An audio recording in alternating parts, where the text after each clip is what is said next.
bihi wa mawalah wa la haula wa la quwata illa billahi wa ba'd.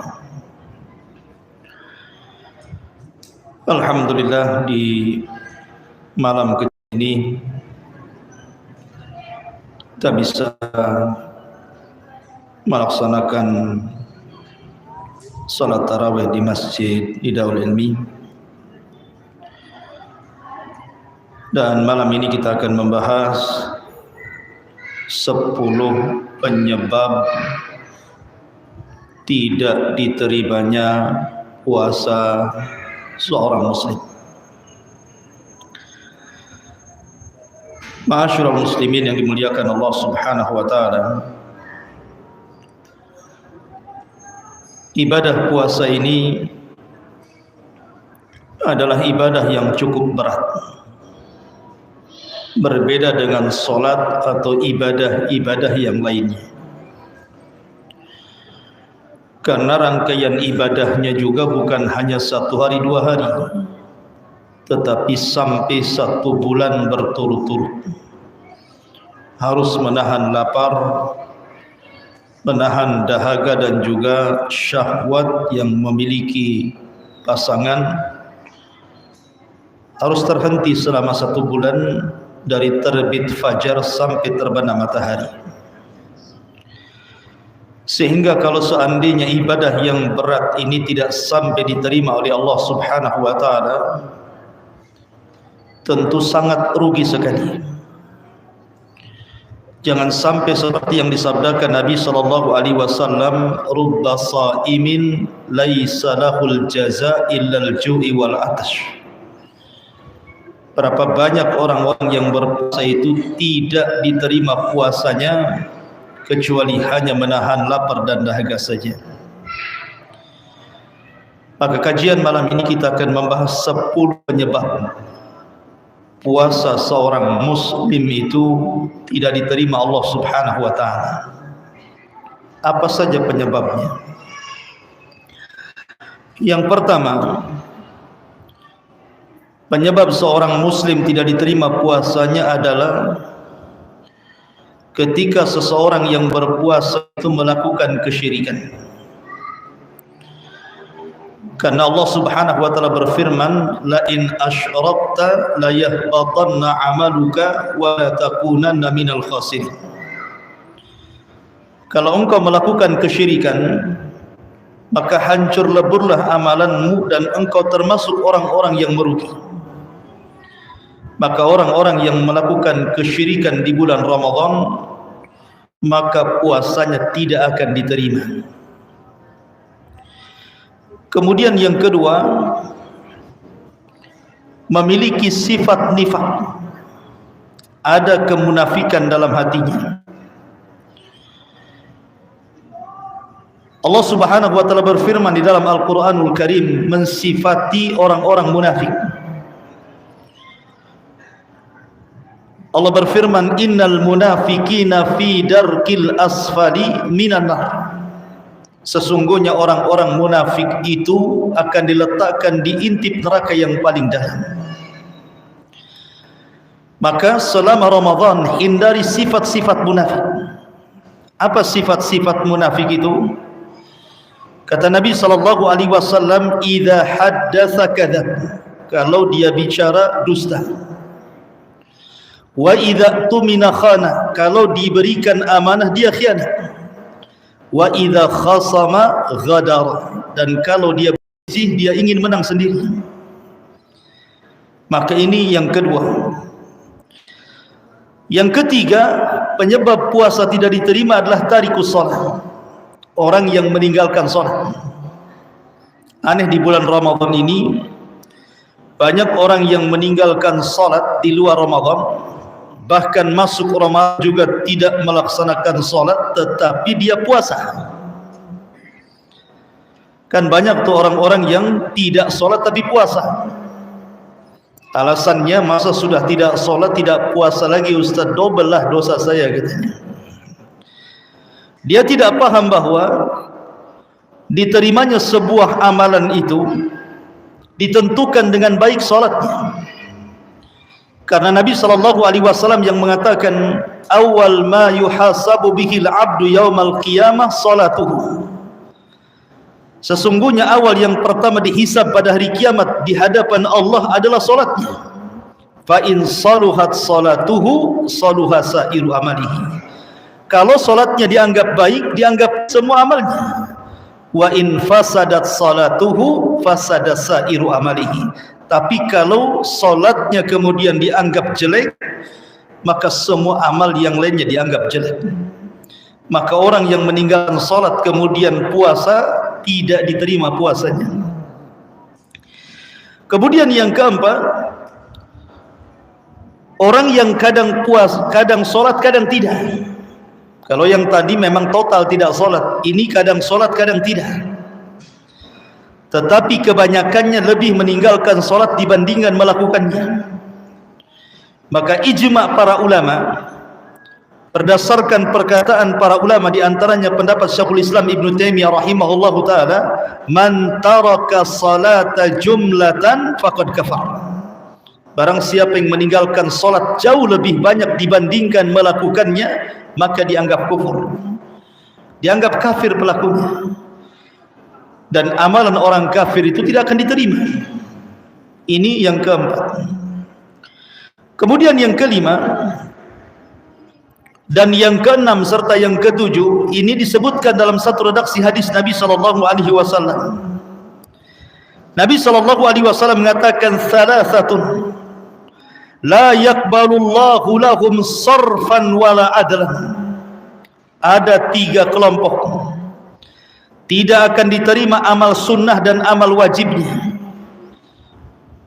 Di sini Rasul mengatakan tiga kelompok tidak akan diterima amalan sunnahnya dan juga amal wajibnya, termasuk padanya puasa Ramadan.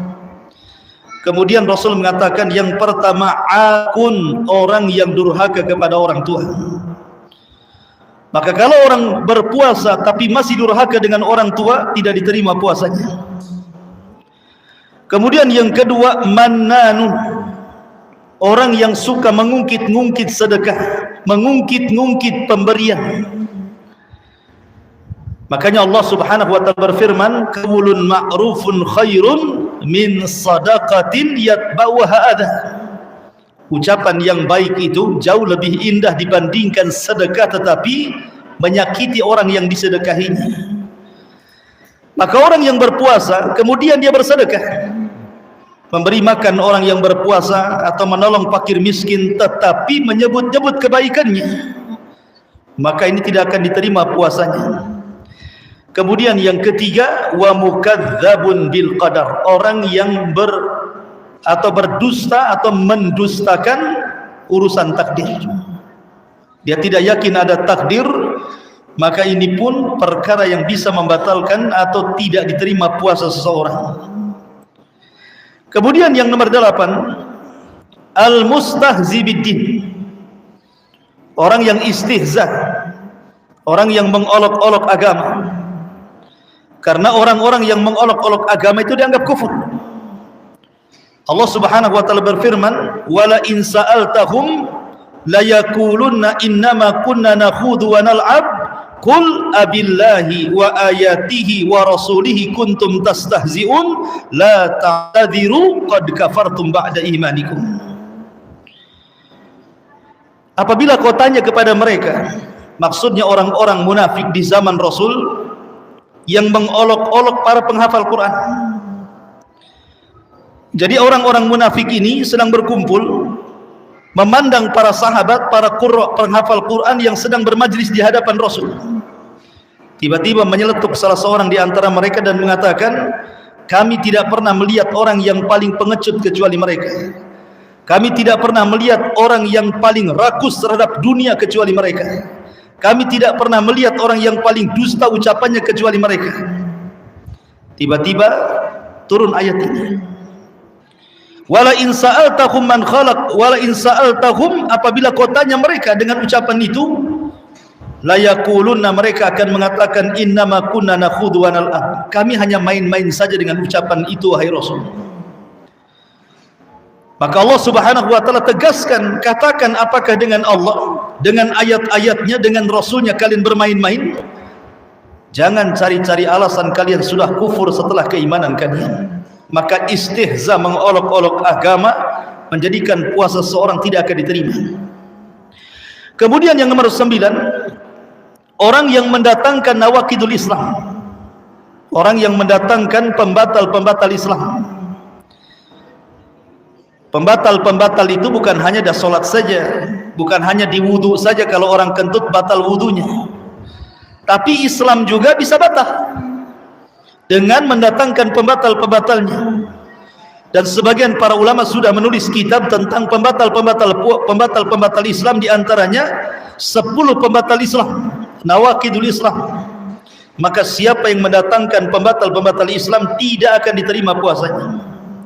Kemudian yang terakhir, manin tasaba ila firqatin dhalah, orang yang kemudian menasabkan dirinya kepada kelompok-kelompok sesat dalam Islam, seperti mengikuti ajaran Ahmadiyah, mengikuti ajaran Bahaiyah, mengikuti ajaran-ajaran yang telah disesatkan oleh para ulama sampai ke taraf kufur, maka puasanya tidak akan diterima.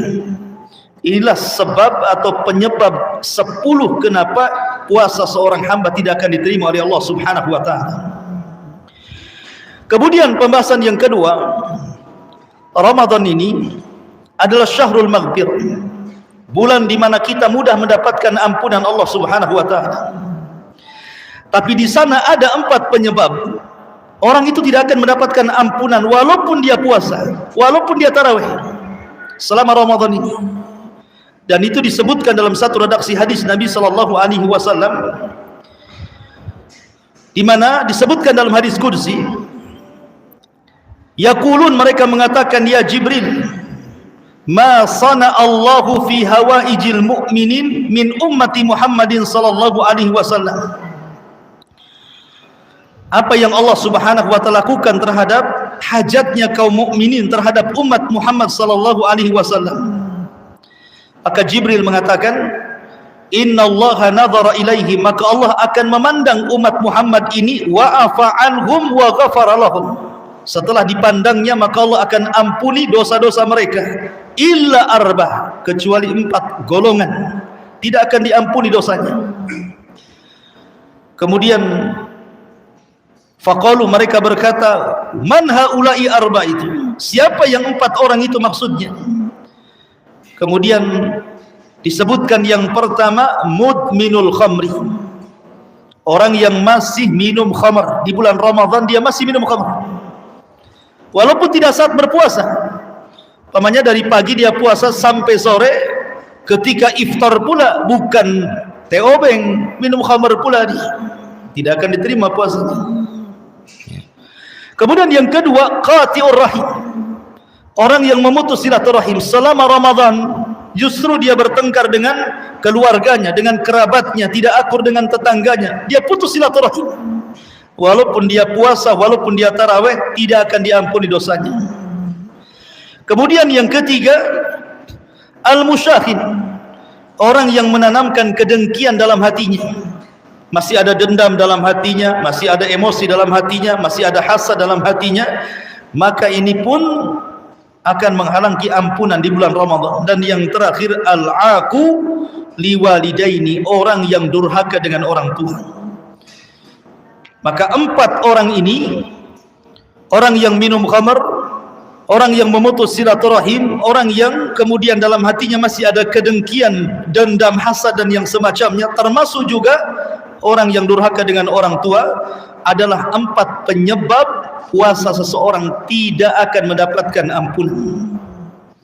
Inilah di antara 10 penyebab puasa tidak diterima, dan 4 penyebab Ramadan tidak membawa ampunan kepada kita. Wallahu a'lam bishawab. Subhanakallah bihamdika, asyhadu an la ilaha illa anta, astaghfiruka wa atubu ilaik. Allahu ta'ala alam. Assalamualaikum warahmatullahi wabarakatuh.